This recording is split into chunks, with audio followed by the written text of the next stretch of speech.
It's time to talk about one of my favorite PS1 games of all time, and that is Toy Story 2 on the PS1. I absolutely adore this game, but before we actually talk about the game itself, I have a question for everybody. Do you have them games that, as you grow older, you think about them and you're like, oh yeah, I remember playing that game, but you can't actually remember where you got it, if you actually owned it, if you only rented it, if one of your friends had it and you played it at their house? Because Toy Story 2 on the PS1 is one of them games for me. I'm not sure if I ever owned this game. I remember playing it a lot, but I'm not sure if I ever owned it, if I played it in a friend's house or something like that. And then later on, when I got a PSP, I eventually bought it on the PSP.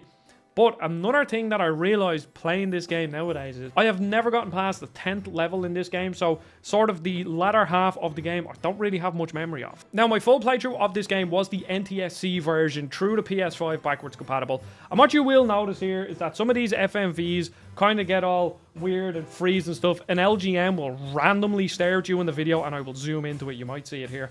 And the disc is just scratched, which I guess is just a shame. You know, the levels so far seem to play pretty well, but some of the FMVs are cut. As you can see, here we go. Look at that LGM just staring you out of it. But the game itself works. Now, I did play the NTSC version on the PS5 because, one, I wanted to platinum it, and two, it just makes it easier to record. And then I went back to record some CRT footage, and actually my friend was here and we played it together. And the PAL version actually isn't that bad. It runs pretty well. Obviously, it's slower, but it's how I remember playing the game. So actually playing the NTSC version, it's faster than what I'm used to. So it takes a while to get used to with certain jumps and all that.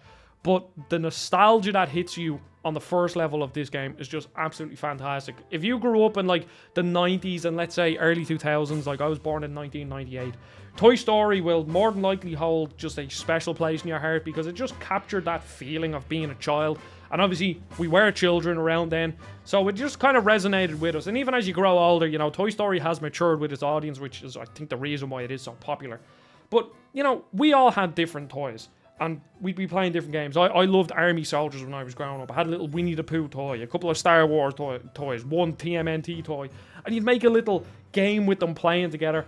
And that's obviously what Toy Story captures. And the first level of this game is Andy's house. And you're just spawning into Andy's house, you're in his bedroom, and there is something so cool about simply just being a small thing in a large world.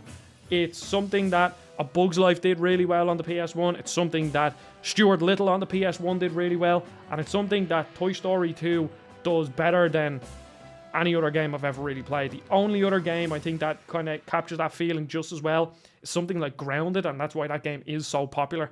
Again, there's just that feeling of being small in a big world, and you're like, oh, this kitchen table is like 10 times the height of me. I'll have to figure out how to get up there. Oh, look, there's a broom that I can climb or something.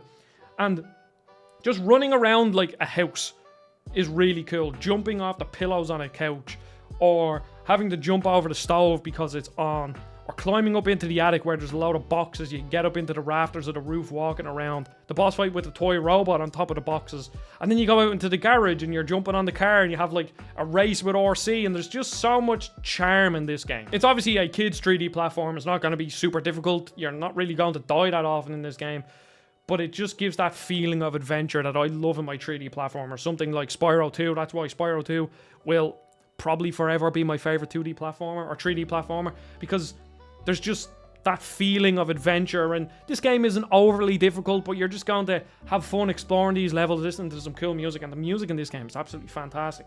Which is weird because they couldn't use any licensed music. They have the sort of instrumental of You've Got a Friend in Me, which I probably can't show because, you know, Randy Newman will probably knock on my door and smack me over the head with a guitar or something, so that probably won't work out very well. But as you progress through the game, you just get cooler and cooler levels. You are in Andy's house, and then you're in his back garden. You're climbing up a massive tree to fight a kite boss, and then you're in an alleyway where it's all rainy, and the use of verticality in this game is just amazing. The further you go through this game, the levels just get more and more vertical. And one thing that I really enjoy about it is that you can't get everything in every level on the first go. You have to find a power-up in a later level and then return to certain levels. So in the alleyway level, you can only get, I think, 1 or 2 tokens on your first go, and then when you unlock the grappling hook, eventually you can then climb the sort of the scaffolding outside the buildings and start zipping down telephone wires, and that's how you find the boss. And I just like that as a premise of a way to get you back into the levels and re-experience the levels in a way you didn't before. And the level that I have probably the most nostalgia for is Al's Toy Barn. Both of them levels, the sort of dark arcadey one and then the one that's the storefront. There's, again, being a small thing in a big world is just such a cool feeling. But when you're in like an arcade and you're using a claw machine and you're walking down the aisles of a toy shop and you're fighting Buzz in his rover, I don't know, there's just feelings. Like, this isn't a critique of the game. This is all about the feeling that this game brings up in me. And unfortunately, I don't actually have like a story about this game. You know, a lot of these have stories of when I first played it. This is more a game that somehow I thought I beat, but I never did. But also, it's a game that I don't know if I ever owned it. And now that I own it, like, I'm very happy. It only cost me €10, and it's like just something that I want, even though it will probably, hopefully, in perpetuity on the PSN. It's just nice to have this as a physical copy because I just love Toy Story, and I love Toy Story 2, and I love Toy Story 3, and I love Toy Story 4. It's just fantastic franchise. And I'm just so glad that I went back to play because this game is nostalgia personified. It's absolutely everything about nostalgia. It's a movie that we watched as a kid. It's some of our favorite characters that we watched as kids in Woody and Buzz. And Jesus Christ, when you see Woody and Jessie near the end of this game, oh my god, that stuff is nightmare fuel. I've never actually seen them before because I've never gotten that far in this game. But it's like, it's a characters that we love. It's a movie that we love. It's a console that a lot of us are nostalgic for. And something so interesting about this era of games, because with this era we had so many licensed games like Disney and Pixar. There's Monsters Inc., there's Toy Story Racing, there's Bugs Life, there's Hercules, there's Aladdin. There's all of these crazy Disney and Pixar games that you would expect them to be bad, but they aren't. They're genuinely fantastic games that just capture the feeling of a movie. But yeah, they're easy. I know the Aladdin game isn't easy, but it's like, yeah, the majority of them are easy, but it's like they just respect the kids, you know? They respect them, unlike the sort of licensed stuff that we get nowadays. There was an era where licensed games were kind of hit or miss, and it was kind of after this is when you started to get a lot of bad licensed games. And now it's like all the licensed games, the ones that stick out in my head are like Kong, Rise of Skull Island from that company, whatever they're called. The Lord of the Rings Gollum, which I reviewed last year on my main channel and is one of the worst games I've ever played. There's that Scratch Nutty Adventure from the Ice Age games.